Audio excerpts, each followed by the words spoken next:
We're on everything, man.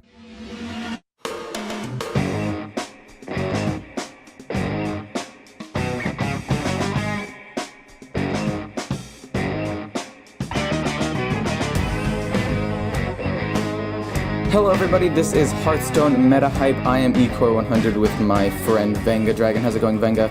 I am chilling out. I am ready to rock and roll. I look forward to this episode and show every single day. Oh, man, it is already Wednesday? No, it's Tuesday, but it's Wednesday when you're hearing this. Yeah.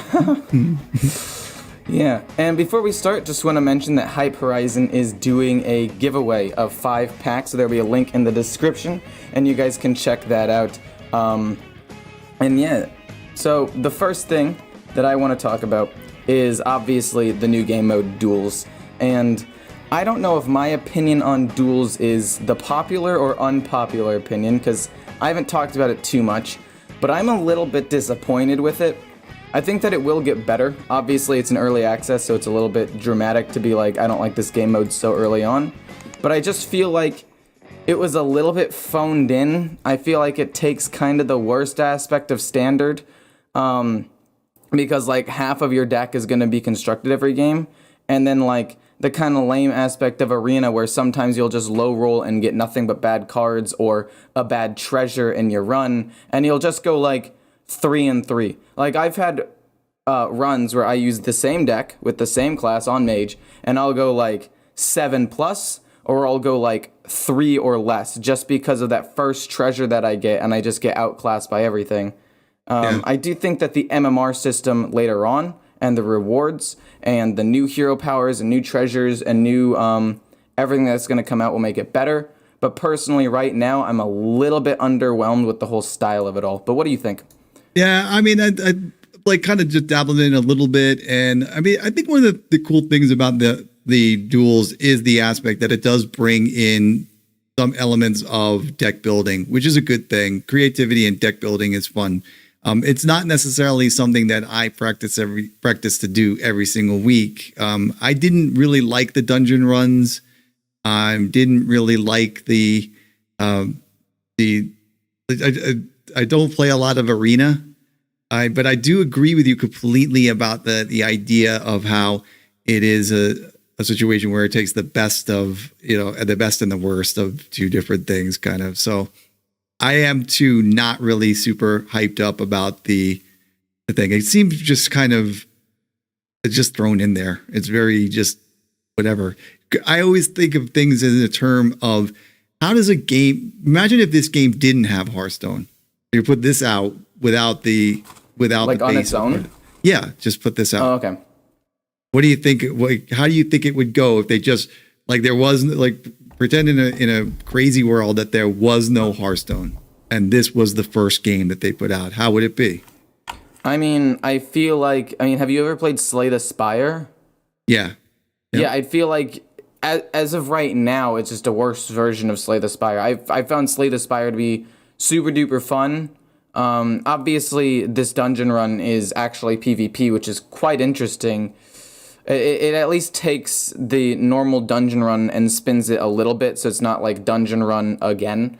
But personally, I think that the way that they're doing this is just slightly worse than Slay the Spire.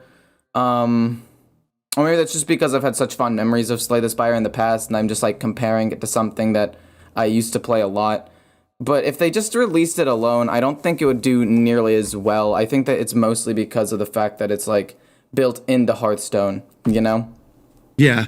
Again, I mean, the one thing that I dislike about this is the fact that it's so funny that I just recently completed my entire classic set and also the standard set. Not bad. I've done everything. I have all the cards, right? So it took me quite a while, but grinded it out and got every single card in the expansion. Got my 100 gold too. Wow, that was awesome. You only get 100 gold for that? Yeah, exactly. Oh my god, that's ridiculous. I'm like 1 or 2 legendaries short of doing it, and I've just never actually fully done it.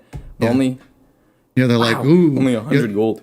Yeah, they're like, ooh. I'm like, they're like, completed the set bonus, 100 gold. I was like, oh my. Like, how much gold did it take you to do it? Roughly like 30,000. Yeah, Here's 100 extra. Oh, if I had known that so long ago, I would have gotten on done it this sooner. Got 100 gold. That's Yeah, insane. Yeah, it was so low, and I was like, so all right. So I recently, I recently completed this the entire Zephyr standard and everything, and part of that journey has been determining that I didn't want to play wild because I just from a monetary stance, you could look back at one of our episodes, guys. I'm not a cheapskate. I spent way too much on Hearthstone already. No, yeah, and, I remember a lot. Yeah, and so I kind of vowed that, all right, I'm going to just try to invest as little as I possibly can, but still have as most as I can. So I'm kind of trying to go more free to play. Never happened, but anyway. So I just completed that particular goal, and now all of a sudden I look at the duels, and what do I see? I see that classic sets like One Night at Kazakhstan, the Scholomance Academy, plus Naxxramas are included. So from what I understand, and correct me if I'm wrong, you need to have those cards and able to put them in your decks. Is that correct? Yeah, you do. You do have to have the cards to put them in your deck, which I find a little bit lame. That's another thing that I didn't really like. I think the reason why Battlegrounds was so good was because not only was it fun and pretty addicting, like I started playing it recently, and I'll usually play 1 or 2 games on my stream recently because it's pretty fun, but it was free. This, in order to enter, it's the same price as an arena. Like, you have to pay to play. I mean, yes, you get rewards and there's bonuses for all that, and that's fine. But for people who just want to play casually and just have a game mode to play, I would personally just stick with Battlegrounds or just normal standard. Build 1 or 2 decks and just play as many games as I want for free, as opposed to spending money. And yeah, you can play the casual version for duels, but those don't give rewards, and I assume it's going to be similar to casual in just normal standard play where nobody will really care, but it'll be like a place to experiment. So like you could get a little bit of value out of it. But anyway, I don't know. I'm a little bit underwhelmed. It sounds to me like it's pay to win. No, it's not pay to win. It's pay to play.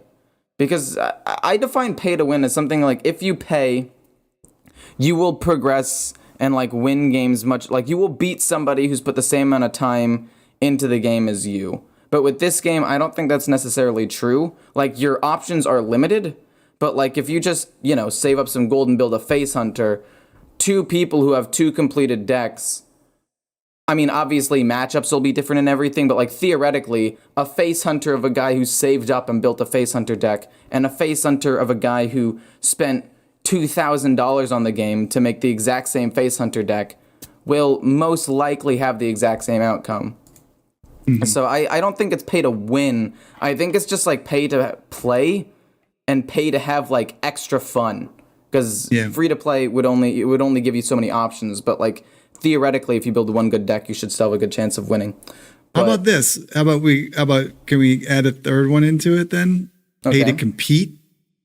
Pay to compete. That's fair. That's fair. If by compete you mean like grandmasters and anything above like low legend, because I feel like once you get to higher legend, or at least I've realized like the meta can change very quickly, and like if one high legend player is like, hey, this deck's good, we're gonna play it, or he's gonna play it, and somebody else is like, wait, that is good, and then it'll like change over the course of a day or two, and you have to have another deck to either counter that one or play it, because if you play the decks you're playing before, they might just get countered. But but I think that duels will be a little bit weird in that front, because the set's also going to rotate monthly, I think, I think it's monthly. It might be every 2 months. Maybe I misread that. But every month or two, the wild cards that will be allowed will rotate, and the standard cards. Like, it's going to choose like 3 sets, I think, kind of like how Arena is right now. You said you don't play Arena, but basically it's like... I do. I play Arena once in a while, and I... Okay, so I play once in a while, too. Yeah. But not like enough to be super knowledgeable about it. But they take a couple of sets. That's the pool of cards that you can use. And then at the start of the next month or 2 months, the season will reset. Or no, the sets will reset. Sorry, I said it right the first time. And it will be a new pool of cards. And I feel like that's just going to make the game a lot more costly for new players as well. Because I think that's why Battlegrounds was like a knockout of the park. New players could just jump in, didn't need to own anything extra. They could just pick a character, and play. But this one, it's like you need to have some wild cards, or else you're gonna be at a distinct disadvantage to some other people who have spent the money to have all the wild cards, and then even then you'll be at a disadvantage to the people who are allowed to play a lot, like streamers who have a ton of gold to burn, and they'll be able to play that game mode hours and hours every day, compared to other people who'll be like, I only can play like one every 2 days if I save up my gold with quests and stuff. Well, and if you complete that card set, man, you'll definitely get that 100. you'll get gold. 100. You'll pay for like 2/3 of one duel run. Oh my gosh. Yeah. I mean, I do think that the that this will be balanced by the MMR, because I don't know how much you know about this, but there will be an MMR system, kind of like Battlegrounds. You know, the number thing that pops up and goes up or down depending on if you win or lose. Yeah, I see and it. Yep. Mm-hmm. So the people who do stream and play more will play against themselves. So the competition will be against the better people, but I'm assuming the rewards will be worse. So even if like you're not going to be matched up against someone way, way better than you, the people who are way, way better and put more into it will get a better reward, which makes sense, but it just feels like a little bit less fair than, say, Battlegrounds, or like a free-to-play game that is fully free-to-play. Yeah, I mean, it's only yet to come where this one will be. And you had mentioned the progressions and rewards and stuff. It kind of takes us to our next point where we can talk about what's going on oh, no, the progression system, the new progression. Not the battle pass, but the tavern pass. Yeah. I'm excited about that. I actually think that it's a good idea. The reason why I hated it before was because I didn't think the rewards were good when they gave their like initial release where they were testing the waters and they gave out some numbers and they asked for our feedback. And I was like, it's not good enough. But they will make it better. It used to be 50 gold for every level after level 50, or the maximum level, because then you could keep grinding. Now it's 150 gold per level after the max level, which is good. And I think if you spend money, and the only extra rewards you get are cosmetic things. So you can, and I guess you get a little bit of extra experience, so you'll ultimately get a little more gold. Because the battle pass works on experience, and you want to get to level 50, and then everything beyond level 50 will give you extra gold. So the people who spend money will get to level 50 faster. But other than that, I'm pretty sure it's mostly cosmetics. Well, speaking of cosmetics, have you seen what one of the coins looks like? No, yeah. Have you? You're looking at them, right? They both I'm looking at the cool. coin. Yeah, I know, but the one on the right there, man. Maybe we'll show that one on the screen. I don't know. It is an eye, but it looks a little. You could. I don't know. Maybe the designer might have gotten a little. Every single card in the new Faire or Darkmoon Faire expansion in order to get it. Yeah, but I am excited. I think I'm gonna go for it. Honestly. Yeah. I'm telling you, man. That's worth that. There it is. I think guys. that's more worth than 100 gold, because this is like an exclusive thing. 100 gold buys you one pack, but like a unique coin, you can just drop it and flex and be like, yeah, I spend money on the game. Mm-hmm. Mm-hmm. I saw some people getting pretty upset about the fact that they were really mad about the fact that some of the card backs and stuff are coming back as well, like that they could that now you could purchase. What do you feel about that? Like how you could suddenly purchase some of the cards that you only could have exclusively because you were part of an expansion. Now you can, you got them as a reward, but now you could buy them. Does that like water down any of the do you understand my question? Like, does it water down? Yeah, I think it does water it down a little bit. Not enough to really be upset by it. I mean, you could say that the people who've played since the beginning like the exclusivity of being or having a really old card back. But I don't see how that really matters. And if people are willing to spend their gold on that, then more power to them. Like, I've never really been a stickler for stuff like that. If there's a skin that's cool, I think that people should have the opportunity to get it. Obviously, matters. Yeah, it I don't. It does matter to you? Yeah, no, not to me, but it matters. I'm telling you why. Because you can buy the past. You could go back. Imagine if you could do these things, and Hearthstone is the game that allows you Yes, you, the listeners, and you, everybody that's out in the audience, they allow you to go back in time. Could you imagine if you could just put yourself back into Game 6 and say you were there? Well, Game 6 of the New York Mets versus the Boston Red Sox in the World Series, you could say, I was there.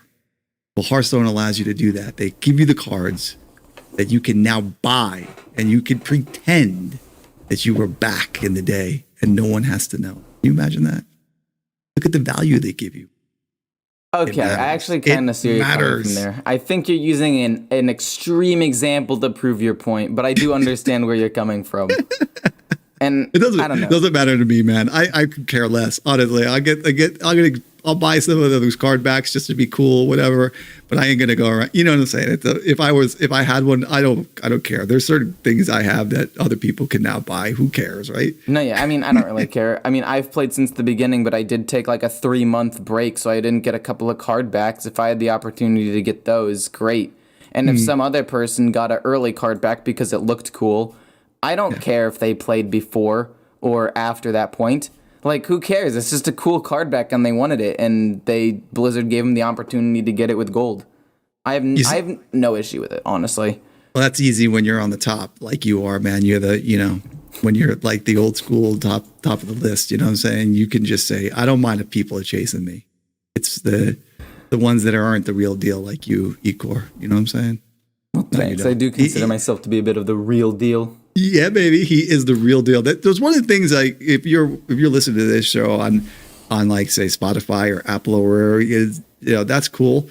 But it is worth it sometimes to watch it on YouTube if you want to as well, because just to watch Ecor's facial expressions when I go onto one of my tangents, he's just like it's golden. It's golden. Sometimes I'm just shocked about the direction that it just went. We'll be talking about something normal, and then next thing you know, I owe you $1,000 for some reason. Like, huh? What happened? You see, you missed it before. When I was saying about the coin, do you want me? Like, it looks very provocative to me. I don't know why. It looks like it's not necessarily an eye in there. Anyway, let's move on to the next topic. Go ahead. Oh, okay. But the last thing was for the battle pass. They're also releasing achievements along with, in terms of like a new progression system. And the progression system for this is basically, the way they described it is just going to be how like normal achievement systems work, where it'll be like, based on progression, probably in ranks, or there's going to be your collection, or there's going to be adventures, like whether or not you completed a solo adventure or any of those things. And then probably game modes, like getting a certain rank in battlegrounds or duels, or doing something special in a deck, or anything. Like, it'll be a ton of random achievements, and I think that that's going to be super cool. But as of right now, the only reward for the achievements is just achievement points for bragging rights. And they said they may come out with rewards later, but they're not sure. And I really think that they should. I don't think it should just be for bragging rights. I mean, people have been wanting more free content for a long time. And with the battle pass being, I think, probably a slightly better system than we have right now if you grind a ton, I think that the extra 150 gold per level is actually going to make it worth, depending on how much you play, obviously. But like with that, but then the fact that the new game mode is pay to play, I think that giving some sort of a reward for your achievements is pretty important. And I think that they could use the achievement points to do something really unique and buy specific cards. Like build, I don't know if you've played Legends of Runeterra, but basically what they do is they give out, and even Magic the Gathering, the Magic Arena, what they do is they give out wild cards. So with a certain amount of achievement points, I don't know what the scale of achievement points will be, but like for a certain amount of achievement points, you can get an epic wild card, and basically the next epic you want to craft will just use that wild card. Yeah. So that way you don't have to have dust. It's just another form of currency. Maybe you can just transfer it 1-for-1 for gold, or an arena ticket, or a duels ticket, or a legendary wild card, or something. I just think that there need to be some sort of rewards for this. Yeah. So I mean, when we're at this juncture where I got to ask you, so what you've seen so far, would you give it a thumbs up, or would you give it a or would you give it a thumbs down? And like, what are your expectations for the rest of the journey to the new expansion? Wait, so are you talking about the progression system, the new game mode, everything combined, or what? I'm talking about like just how hyped are you for what's yet to come based on what you've seen? It's not meh, but I wouldn't say it's quite like super hyped either. It's somewhere in the middle, like a solid amount of hype. I do think that they're doing some things correctly, and I think that the duels were a little bit disappointing and knocked down my hype a little bit, but I do also think that they will make it better, so I think that'll be cool. So it's like a solid 7.5 out of 10, if 10 is like super hype. Damn, 7.5. Ooh. Yeah, I've been a little bit underwhelmed with it, but maybe that's just because I'm a little bit tired of the meta right now and have a feeling a little bit stale for Hearthstone. But yeah, I'm excited to talk about the next part with you on your segment where we actually go over the cards and what's going to come out in the next set. So for those of you who are watching right now on YouTube, go ahead and check out Venga's second part. It'll be in the description and it'll be in the end screen, so you guys can check that out. And we are on everything. We're on Spotify, Apple Music, Amazon, and also YouTube. And on the Horizen website for all of you who haven't gone there yet. So we're on everything, man. We are there.